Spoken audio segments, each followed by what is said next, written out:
सुप्रभात प्यारे बच्चों। शिवम संकल्प इंटरमीडिएट कॉलेज बकरीहिमा अंजानी सोनभद्र के इस ऑनलाइन क्लासेस में मैं दीपक कुमार आप सभी का हार्दिक स्वागत करता हूं। आज हम कक्षा 7 ब का अध्याय 3 जंतुओं में परिसंचरण व उत्सर्जन तंत्र का भाग 1 पढ़ेंगे। इससे पहले आप जान रहे हैं कि आपका प्रथम मासिक ऑनलाइन परीक्षा समाप्त हो चुकी है, जिसमें बहुत सारे बच्चों ने प्रतिभाग किया। जो भी बच्चे प्रतिभागी बने उनको बहुत बहुत धन्यवाद। जो बच्चे ऑनलाइन क्लास से जुड़े हुए हैं वह निरंतर जुड़े रहें, क्योंकि सरकार के द्वारा जिन आदेशों को हमें पालन करना है उसी क्रम में आपका ऑनलाइन क्लास भी चलना है। विद्यालय खुलने की संभावना बहुत कम है, तो ऑनलाइन क्लास से आप लगातार जुड़े रहें ताकि आपका यह साल और पढ़ाई में किसी भी प्रकार का कोई बाधा ना हो। तो आइए हम अध्याय 3 जंतुओं में परिसंचरण व उत्सर्जन तंत्र के बारे में जानते हैं। सबसे पहले ये जान लीजिए कि किसी भी जंतु में परिसंचरण या उत्सर्जन तंत्र है क्या। ठीक, सबसे पहले जीव क्या है।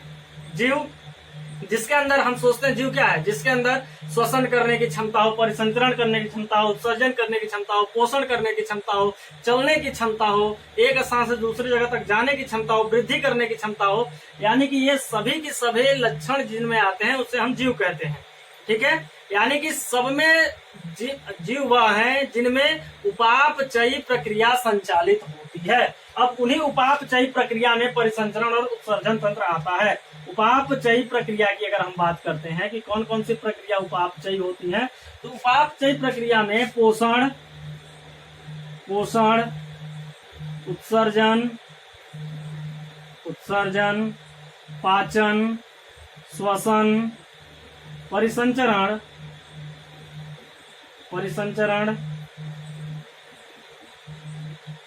ठीक है, इत्यादि चीजें आती हैं। इत्यादि ये सभी उपापचयी प्रक्रिया है। इसी के अंतर्गत हमें इस अध्याय में 2 चीजों को पढ़ना है, उत्सर्जन तंत्र को और परिसंचरण तंत्र को। ठीक है, तो सबसे पहले हम परिसंचरण तंत्र के बारे में जानेंगे कि परिसंचरण तंत्र जंतुओं में होता क्या है और परिसंचरण क्या है, पहले ये जानेंगे, और परिसंचरण तंत्र में जंतुओं में होता क्या है। ठीक है, सबसे पहले ये जानेंगे कि परिसंचरण किसे कहते हैं। जैसे कि हम भोजन खाए, भोजन खाने के बाद हमने भोजन को मुंह में ग्रहण किया, ग्रहण करने के बाद वह हमारे अमाशय में यानी पेट में गया।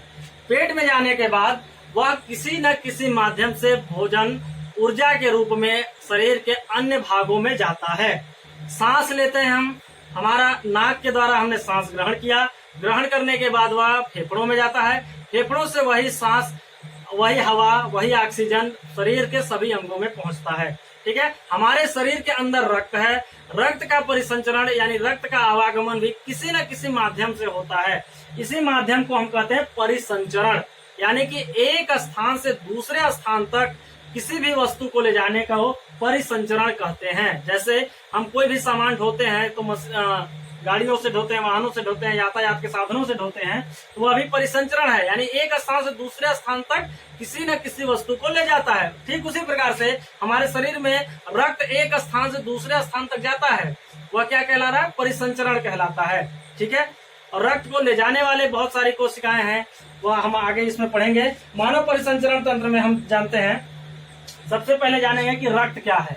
ठीक है, परिसंचरण तंत्र में क्या जानेंगे, रक्त किसे कहते हैं, रक्त क्या है, रुधिर क्या है। रक्त या रुधिर दोनों एक ही नाम है, रुधिर भी कह सकते हैं, रक्त भी कह सकते हैं। ठीक है, रक्त या रुधिर। तो यह एक तरल पदार्थ है। रक्त क्या है, एक तरल द्रव पदार्थ है, तरल द्रव पदार्थ है। ठीक है, पदार्थ है जो मुख्यतः लाल रंग का होता है। मनुष्यों में यह किस रंग का होता है, लाल रंग का होता है। कारण क्या है, हेमोग्लोबिन। हेमोग्लोबिन एक ऐसा वर्णक है जो रक्त को लाल रंग में परिवर्तित करता है, यानी रक्त जो लाल रंग का होता है वो हीमोग्लोबिन के कारण होता है। रक्त एक तरल द्रव पदार्थ है जो प्लाज्मा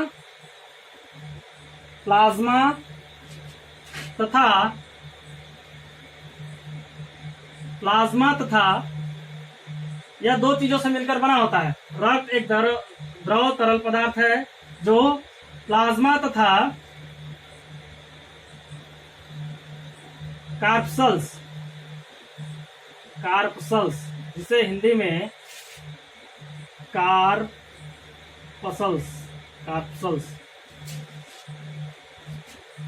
कार्पसल्स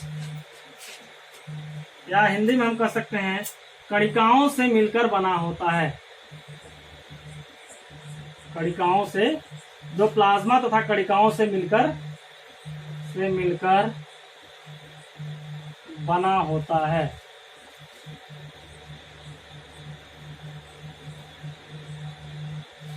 ठीक है।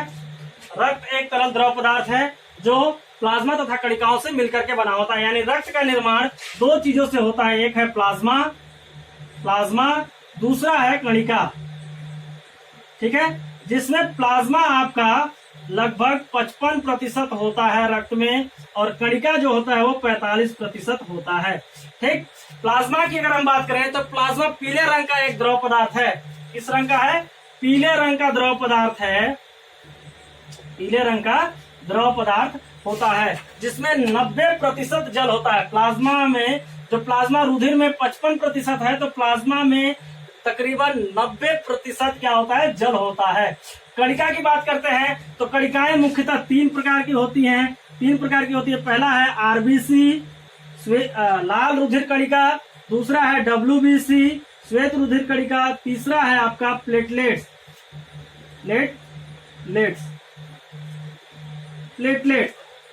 ठीक है। अब देखिए आरबीसी, लाल रुधिर कणिका, क्या है ये? लाल रुधिर या लाल रक्त कणिका, लाल रुधिर कणिका। इस लाल रुधिर कणिका में ही हीमोग्लोबिन पाया जाता है। इसी के कारण रक्त का रंग लाल होता है। ठीक है, नाम से यह लाल रुधिर कणिका। इसमें एक वर्णक पाया जाता है। वर्णक का मतलब जो रंग को प्रदर्शित करता है, रंग को दर्शाता है। तो वर्णक कौन सा पाया जाता है? हीमोग्लोबिन वर्णक पाया जाता है, जो लाल रुधिर कणिका में पाया जाता है, और यह रक्त को लाल रंग होने में सहायक करता है। इसकी जीवन अवधि तकरीबन 120 दिन होती है। लाल रुधिर कणिका की जीवन अवधि कितनी होती है? तकरीबन 120 दिन। ठीक है, इसमें हीमोग्लोबिन नामक वर्णक पाया जाता है। डब्ल्यूबीसी के बारे में आते हैं। श्वेत रुधिर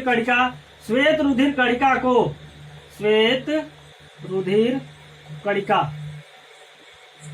ध्यान दीजिएगा। श्वेत रुधिर कणिका यानी डब्ल्यूबीसी को हमारे शरीर का सैनिक कहा जाता है। जिस तरीके से हम देखते हैं कि देश के बॉर्डर पर यानी सीमा पर सैनिक तैनात रहते हैं देश की सुरक्षा प्रदान करने के लिए, ठीक उसी प्रकार से श्वेत रुधिर कणिका यानी डब्ल्यूबीसी का कार्य होता है हमारे शरीर में जो भी अनावश्यक चीजें घुस जाती हैं, जैसे जीवाणु, कीटाणु, ये सभी चीजें जो हमारे रोगजनक, सीधे कहा जाए कि जो रोगजनक हमारे शरीर को प्रभावित करने के लिए प्रवेश करते हैं, इन रोगजनक को मारने का काम करता है श्वेत रुधिर कणिका। सीधे इसलिए इसे कहा जाता है शरीर का सैनिक, यानी मानव शरीर का सैनिक, जो हमें प्रतिरक्षा तंत्र प्रदान करता है, यानी हमें रक्षा प्रदान करता है, हमारे शरीर को रक्षा प्रदान करता है। इसीलिए इसे मानव शरीर का सैनिक के रूप में जाना जाता है। प्लेटलेट्स जो होता है, प्लेटलेट्स का कार्य सीधे समझिए कि हम अगर खेल रहे हैं, कट जाते हैं, रक्त बहने लगता है, तब उसको रक्त जहां पर कट जाते हैं उस भाग को दबा देते हैं, कुछ देर बाद रक्त रुक जाता है। तो रक्त जो रुकता है वह प्लेटलेट्स के कारण होता है। कहीं भी या क्या करता है, मानव के शरीर में किसी भी अंग में रक्त को रोकने का काम करता है। ठीक है, प्लेटलेट्स जो है रक्त को रोकने का काम करता है। ठीक, समझ में आ गया? अब ये समझिए अगर प्लेटलेट्स नहीं होता तो अगर आपको चोट लगता तो क्या होता, ये आपके लिए होमवर्क रहेगा। यदि मानव के रक्त में प्लेटलेट्स की कमी हो जाए, ठीक है, प्लेटलेट्स की कमी हो जाए या प्लेटलेट्स ना रहे तो क्या होगा, इसे आप होमवर्क में लिख लीजिएगा। अगर आपको समझ में नहीं आता है तो आप हमारे पर्सनल व्हाट्सएप नंबर पर मैसेज करके इस क्वेश्चन का आंसर पता कर सकते हैं। बाकी हम आगे नेक्स्ट भाग में पढ़ेंगे। तब तक के लिए धन्यवाद। आपका दिन शुभ हो।